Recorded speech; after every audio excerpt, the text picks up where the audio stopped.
So let's start with effect of geometric isomerism on physical and chemical properties. So how does geometric isomerism, how the configuration affects the physical and chemical properties of your geometric isomers? Now let's go one by one. Geometric isomers are true isomers. They differ in one or more physical or chemical properties. Okay, they are true isomers which have different physical and chemical properties. They are usually diastereomers. That's why they differ in their physical as well as chemical properties. Now let's see the difference in physical property. The cis isomers have generally less stable and higher dipole moment, etc. Okay, they've got basically have they are lesser stable, higher dipole moments, while the trans isomers have higher stability and lower dipole moment. And the trans isomers are usually having higher melting point compared to that of your trans isomers usually have higher melting point, while as the cis isomers usually have a higher boiling point. Okay, so these are some of the differences. Now let's see one by one. Okay, now let's take the example of cis. So in the case of cis 1,2-dibromo dichloroethane, both the chlorine groups are on the same side. If you see the group over here, 1,2-dichloroethane, both the chlorines are on the same side. Okay, this means that one side of the molecule has slightly higher negative charge rather than the other, which is slightly positive because of the negative inductive effect. So your chlorine pulls the electrons towards itself, making it more electronegative, as well as the hydrogens, though less electronegative, they are not negative, so there will be a partial positive charge. So there will be a negative charge towards your chlorine and a positive charge towards your hydrogen. Okay, thus making your compound polar. So if you see this structure, so net dipole moment is towards your chlorine. The electrons are pulled towards your chlorine. That's why your chlorine has got a slightly negative charge, whereas your carbons are having hydrogens are having slightly positive charge. This is because of the pulling of it. This is seen in case of cis. So there is a net negative charge. That's why the molecule is said to be polar, because there is a charge separation. There is a positive induced positive as well as dipole. That is a positive as well as a negative charge in your molecule. That's why they are said to be polar. Because of this polarity, cis has there will be a dipole interaction. What is means dipole interaction means the positive charge, if you can see over here, the positive charge on your hydrogens will interact with your negative charge of your chlorine. So there will be a dipole between the two atoms, two groups. Okay, two groups which are present. So this dipole interaction as well as a dispersion force which requires extra energy to break. So this is the reason, because of this dipole interaction which will keep them and the dispersive force, this will make them come bound together nicely, and that's the reason why that raises your your boiling point. That's the reason why cis compounds have got higher boiling point. Okay, because of the dipole interaction. Now let's go for the trans. Now let's go for the trans isomer. Okay, trans case. Now by contrast, although there will be polar bonds in the trans isomer, but the overall molecule is non-polar. If you see why is instead, if you see over here, one of the chlorine attracts its electron towards itself, whereas other is in exactly opposite side, it pulls. So there is a pull in opposite direction. So one is pulling up, one is pulling down. So overall there is a no effect. That's why these molecules are said to be non-polar, because there is an exactly opposite pull. There is an exactly opposite pull of your electrons. So charge are been neutralized. So these compounds are said to be non-polar. So the negative charge on the top is balanced by the negative charge on the bottom. Similarly, the positive charge on the top is balanced by the positive charge on the bottom. This makes the net charge 0. So the charge on the right hand side and the left hand side is balanced. So the net charge is 0. The lack of polarity means only intermolecular attractions of the experiences. So only van der Waals dispersion because of the space interaction. There will be no dipole-dipole interaction. Okay, there will be no dipole. So that is the reason they have got lesser boiling point. They have got lower boiling point. So there is no dipole, only dispersion force. That is van der Waals force. That is interaction in the space, not between the molecule, between the charges, because the net charge is 0. The net charge is 0. The net charge is 0. Okay, that's why the trans isomers have got lower boiling point compared to that of your cis isomer. Okay, now let's go for the next criteria. Why the melting point of cis is lower than your trans? Now boiling point was higher, but let us see why the melting point. Melting point depends upon the solid structure. Melting points depend upon the solid structure and the crystal lattice. Okay, trans isomers are packed much better. So if you see this structure over here, the trans, there is one positive, one negative. So another molecule will come. So there will be an hydrogen will interact with your chlorine positive charge, and the chlorine will interact with your positive charge of the next. So there will be a nice packing. They will be arranged properly one above. There will be proper stacking. There will be a proper stacking of the molecule, and they will form a close network, lattice.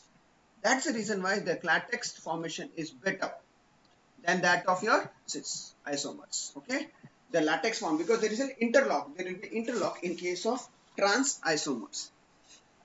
It's whereas in case U-shaped, do not pack them straight compared to that of your trans. So in case of trans, it will be one above another. There will be no, but in this case, it will be a U-shape where the molecule will be showing some rigidity because of your interaction. Okay, poorer packing in cis isomers means that intermolecular aren't as effective because of this poorer interaction. Packing, there will be less interaction. This is therefore less energy needed to melt this compound. That's the reason why they have got lower melting point. That's the reason they have got a lower melting point. Here, your crystal lattice is very much important. How they are packed well.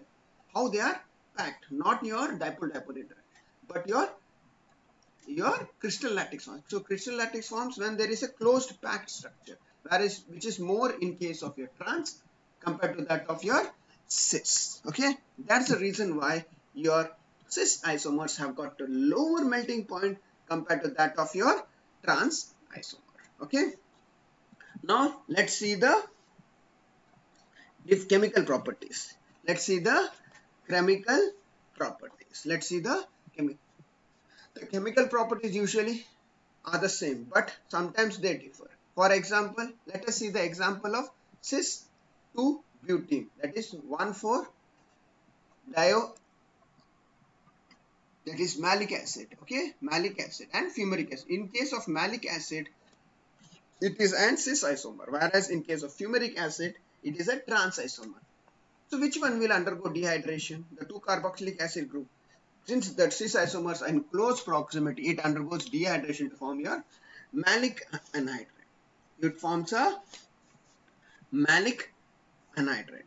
Whereas in case of fumaric acid, even at high temperature, it cannot twist the molecule because of the double bond. There is a restricted rotation, so they cannot, and they are far apart from each other. The groups are exactly opposite, so they do not undergo dehydration reaction. That's why trans isomers will not undergo the dehydration in the same condition as compared to that of your cis isomer, that is your malic acid. So malic acid undergoes dehydration to give malic anhydride, whereas fumaric acid does not undergo dehydration, so you do not get an anhydride. So this is the chemical difference. Some of the other properties is solubility. Okay, the solubility of cis are generally greater than that of your trans isomers. So okay, because of the charge. Okay, because of the charge that is present, there is better solvation. That's why your cis isomers will be more soluble than that of your trans. Density of cis is greater than that of your corresponding trans.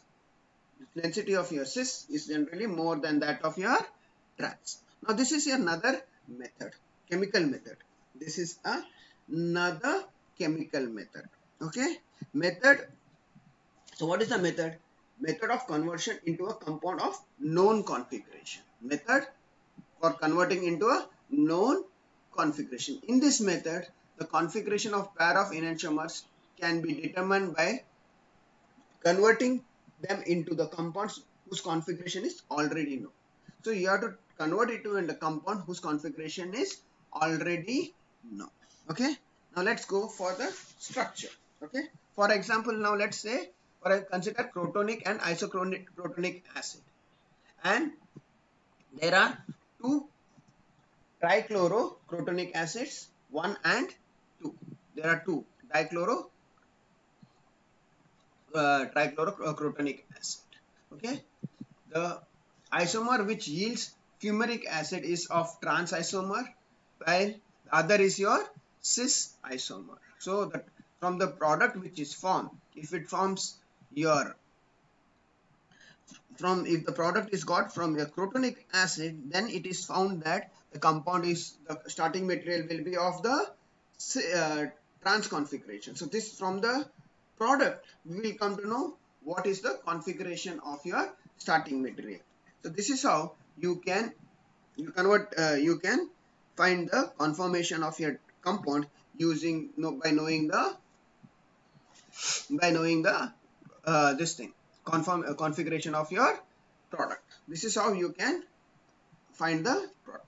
Okay, so this is one of the example of this.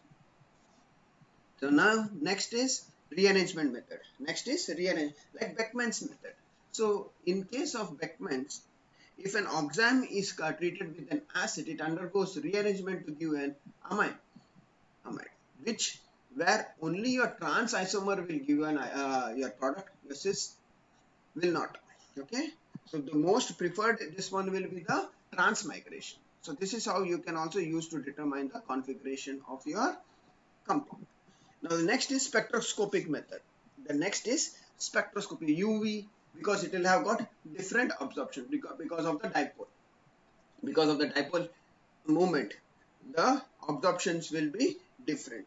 Similarly, in case of IR, through IR, NMR. In NMR, you can see that the trans isomers have got higher J value, that is around 16 to 20 Hertz. Whereas in case of cis, it will be having lower, around 8 to 10. This is how, by calculating the J value, you can determine whether your compound is of cis configuration or a trans using NMR. Okay. So these are some of the methods for determining of your geometry. Now let's go for the summary. Now, as we said, isomers are the compounds with different compounds with same molecular formula. Constitutional isomers are isomers having same but bonded at two different atoms. Okay, it depends upon the bonding, but the stereoisomers differ in the three-dimensional arrangement. So there are of two types: enantiomer and dash stereo. Enantiomers form non-superimposable mirror image, whereas dash stereomers are not mirror image of each other. This is how you can differentiate your isomers. So let us determining the relations between two non-identical. So two non-identical molecules, do they have the same molecular formula? If it is yes, then they are isomers. If they are different, then it is not an isomers. Does the molecule have the same except the prefix R and S? So cis trans or not. If it is cis trans or an R and S, then it is an stereoisomer. If it is not, then it is a constitutional isomers. Now let us see. If the molecule are mirror image of each other, yes, then it is an enantiomer. If they are not mirror images of each other, then they are said to be dash. This is the cascade, how to determine whether your compound, two non-identical compounds, are either an constitutional isomer, stereoisomers, whether it is an enantiomer or a dash. This is how you can determine. Now comes the next topic, that is reactions. So now comes the next topic, that is reaction involved by your stereoisomers. Now let's take the first. conversion of an achiral molecule into a chiral molecule with the generation of a chiral center. So what is this reaction? So when you take butane, so butane is what? It's C4H10. Okay, so all the molecules are same. Now when you treat it with chlorine in presence of UP, you get a secondary butyl alcohol. You get a secondary butyl alcohol. Okay, now most important thing, when you convert an achiral compound into chiral, you get a racemic mixture. You get a racemic mixture because you can attack from both the sides. So you get an S secondary butyl chloride and a R secondary butyl. You can get prot because the attack can take place from both the sides. You get a racemic mixture. So remember, when you convert an achiral compound to a chiral compound, there is a generation of new. So if you see in this molecule, the second carbon is your stereogenic center. So the second carbon is a stereogenic which contains an chlorine, hydrogen, methyl and ethyl group. And you got two different configurations. One is of S and one is R. That's why when you convert a chiral compound into a chiral compound, the product which you get is an racemic mixture or a racemic modification. You get a racemic mixture. That is the first reaction, okay, of your stereoisomers. Reactions that create chiral reactions of a chiral react may generate product with chiral centers, okay. So achiral to chiral. What do you see? The attack can take place from both the sides, from the top side and the bottom side. That's why you get a 50-50 mixture. Let us take as an example of 2-butene. It is achiral, okay. But when you treat it with hydrogen bromide, your hydrogen and bromide gets added, okay. Your hydrogen and bromide gets added and you get a racemic mixture from the both top and the bottom side. You get your positive charge and your bromine can attack from both the sides and you get a 50% R isomer 2-butene and 50% S isomer. So you get a racemic mixture. From the intermediate, the second can attack from both the sides. That's why you get an optically inactive compound. Okay. Now the second type, reaction of a chiral molecule. Reaction of a chiral molecule where the bond to the chiral atom is not broken. So what does this mean? You got a chiral molecule, but the bond, carbon atom with the chiral, its bond does not change. It remains the same.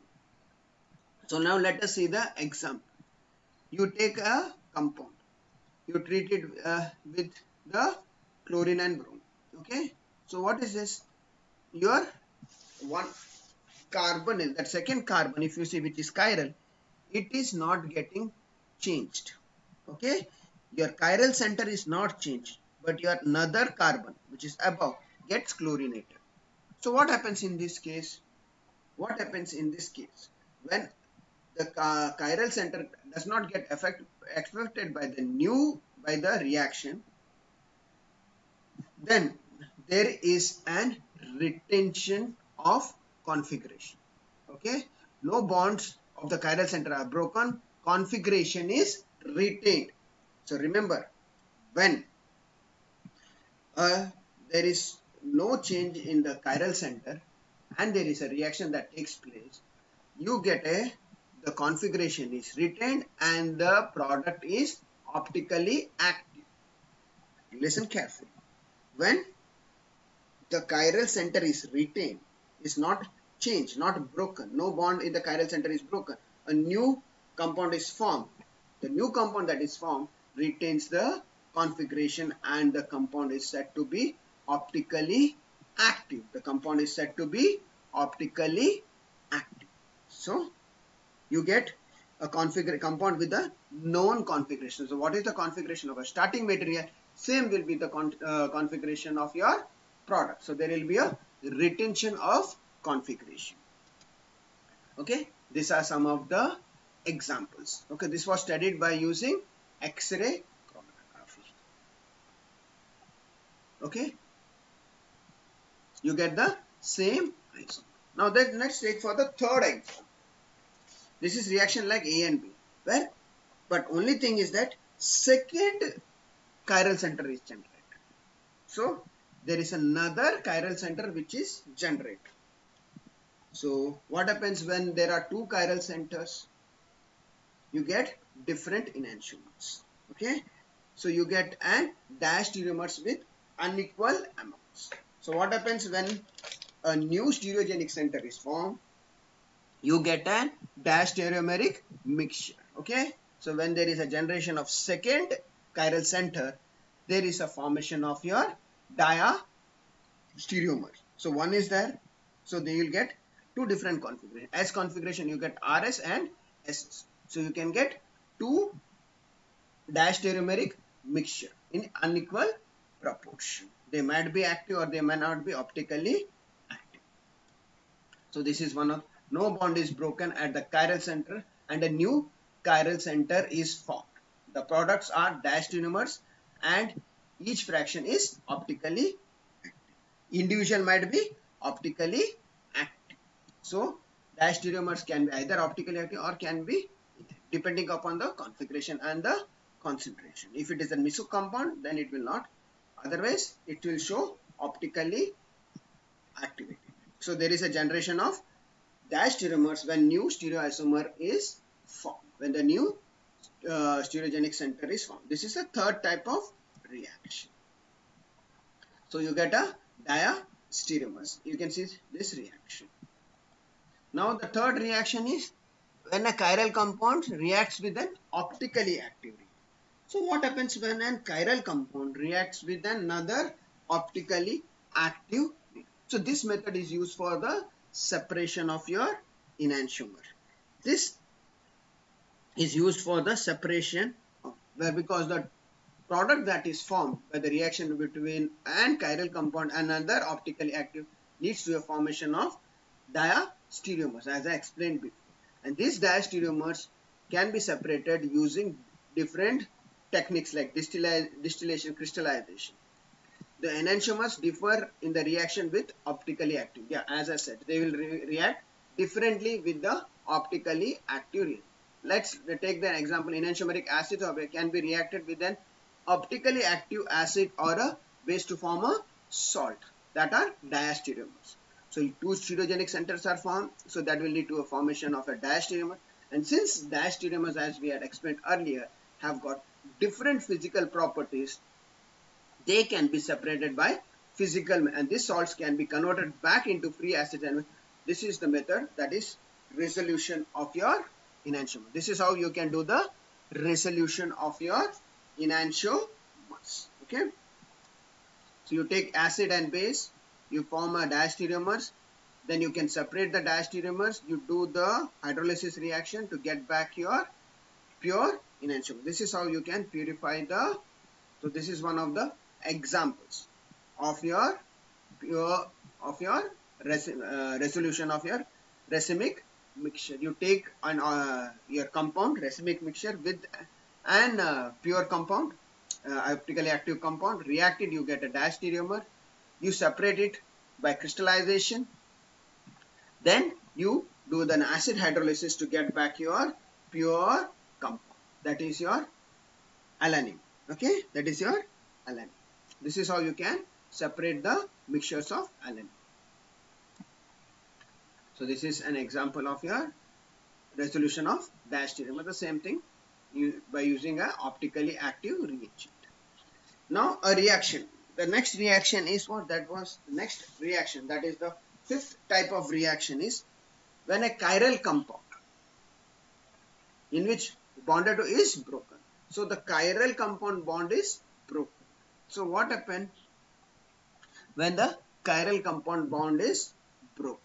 You get an optically inactive compound. You get two different isomers because the bond is broken. That can attack from both. Because why?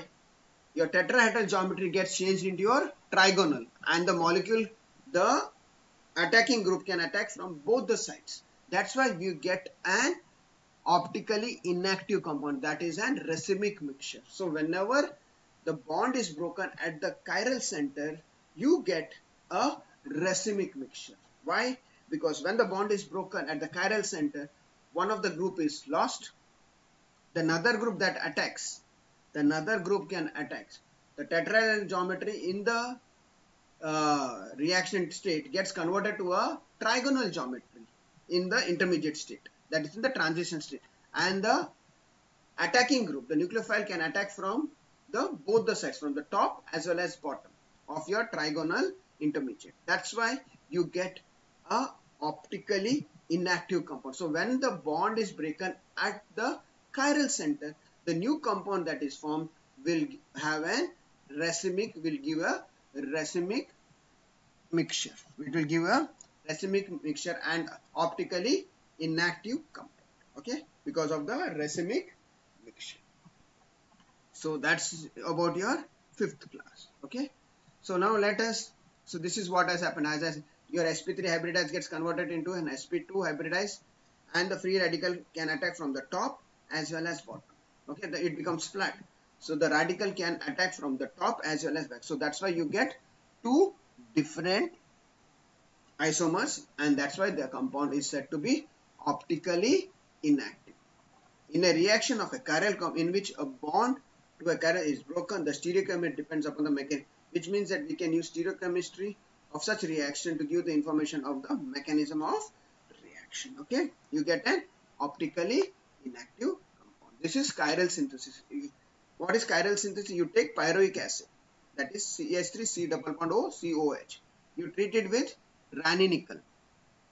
Okay, if you treat it with ranitidine, you get lactic acid, plus and minus lactic acid. Okay, you get a plus and minus. Whereas the same reaction, if you treat it with yeast, you will get only L minus lactic acid. So this is stereospecific and stereoselective. Selectively one product you will get, as well as in case when you treat it with ranitidine, it will undergo reduction to give you both the mixture of plus lactic acid and minus lactic acid. This only differs in the plane of plain polarized light. The next concept is Walden's inversion, and this Walden's inversion you have studied in SN2 reaction. It is known as backward attack. So this happens mostly in case of SN2 reaction, where your leaving group and attacking group attacks at the same time. So when it attacks at the same time, the leaving group will be leaving from one side and the attacking group will be attacking from the other side. So this results in exact inversion of configuration, and that is known as Walden's inversion. Exact. This is shown in SN2 type of reaction. It is shown in SN2 type of reactions. Okay, Walden's inversion. So let us see what happens in this particular example, where S minus 1-chloro-2-methyl butane, it is treated with chlorine. So there will be 6 fractions of compound that will be formed. 4 will be optically active and 2 will be optically inactive. Let us see one by one. Okay, chlorine. So if you see the first example, A. So in case of A, there is no change in the stereogenic center. The chlorine goes to the first carbon. So there is retention of your configuration. There is no change. There is a retention of configuration. Now let's go for the second. Okay. Let's go for the B1. So what happens? The bond is broken at the chiral center, stereogenic center. So you get a racemic mixture. You get a racemic mixture. You get a racemic mixture.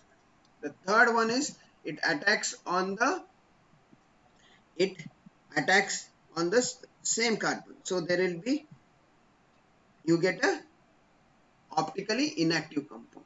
Now let's go for D. What do you see in D? New stereogenic center is formed. So that leads to a formation of a diastereomers. That leads to D and E, that are diastereomers. So they might be optically active.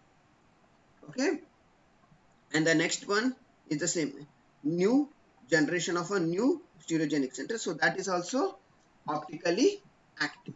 There is that takes place at the other than that stereogenic center, a new carbon. So there will be 4 types of optically, and there will be 3 optically two optically inactive compounds. So this is an example of reaction of your stereogenic center. Now let's go for the next topic, that is stereoselective and stereospecific reaction. So what do you mean by selective? Okay, what do you mean by selection? Selective means one particular compound only you want. You don't have to bargain. You just want that particular compound. So that is known as stereoselective. So in the reaction, in a stereochemical reaction, where you get a particular product from the initial reactant, you get only one stereoisomer. That is known as stereospecific reaction. What is stereoselective? And what is specific? Anything. You can get any product. Okay. Now let's go one by one. A stereospecific reaction is a reaction where the mechanism means the stereochemistry of the starting material determines the stereochemistry of your product, and there is no choice. Okay, stereospecific means there is no choice. Okay, occasionally the term used with chiral reagent or a catalyst if the configuration of the product depends uniquely on the configuration of your catalyst. So sometimes you use as catalyst. So the configuration of your product depends upon the configuration of your catalyst or the reagent. Okay. If the reaction starts with a chiral material, it is known as enantiospecific. So if you use a chiral reagent material as a starting material, it is known as enantiospecific. And if the reaction forms a diastereomer, okay, then it is known as diastereospecific. Now let us see the example. When you take trans isomer, okay, when you take a trans isomer and you convert, you do your bromination, you get a meso compound. So meso compounds means it will have a same configuration. So in this case, the product form is meso and not two diastereomer. So you get only a meso compound. So that's why it is known as stereospecific. Only one particular product is formed. In this reaction, only one particular product is formed. That's why it is known as stereospecific reaction. Because your configuration of starting material determines the configuration of your product. That's why it is known as stereospecific reaction. Now stereoselective reaction. A reaction in which reaction where one stereomer of a product is formed, preferably over. So in this reaction, you get a mixture of product. In this reaction, you get a mixture of product and one product predominates over other. The mechanism does not prevent the formation of two or more stereomers, but one does prevent. So you can get both the stereoisomers. In that both the stereoisomers, only one predominates. Okay, so you get a mixture of compounds, and in that mixture, one product predominates over others. If a stereogenic center is introduced in the molecule in such a way that diastereomers are produced in an unequal amount, it is known as diastereomers. So if a new stereogenic center is, if the compound with the has a stereo center and another stereogenic center is introduced, then it is known as diastereoselective reaction. And if the chemical reproduces two enantiomers of a chiral compound, okay, in unequal amounts, then it is known as enantioselective. If your compound gives two enantiomers of different configuration, then it is known as enantiospecific. Now let's take the example of cis-2-butene. Take an example of cis-2-butene. So what happens? Your bromine can attack from both the places. So you get R2,3-dibromobutene and SS2,3-dibromobutene. So these two have different configuration. These two compounds have got different configuration. Okay, that's why it is known as stereoselective, because both the enantiomers form at a different way because bromine can attack from both the sides. That's why you get a mixture of compounds. The reaction where you get a mixture of compound, it is known as stereoselective. Stereoselective. And if you get a single product, the starting material will give single product, then that is known as stereospecific reaction. That is known as stereospecific reactions. Now, as you see, in case of trans, if you see in case of trans, okay, you get what? Only one meso compound. Okay, whereas in case of cis you get both the products. So this is the example of cis and trans. Now let's go for syn and anti-addition. What do you mean by anti-addition? The addition takes place at the across the opposite sides of the double bond. Okay, the opposite addition takes place at the opposite side of the double bond, and in case of syn addition, the addition takes across the same side of the double bond. That is known as syn addition. So this is anti means at the opposite side. That example is bromination, and if it takes place on the same side, that is your reduction, diol formation with when you treat it with KMnO4. Such type of examples are of syn addition. So now let's take the next, start with an example of bromination of alkene. That is anti. Okay, you take a cis cis butene, you treat it with bromine.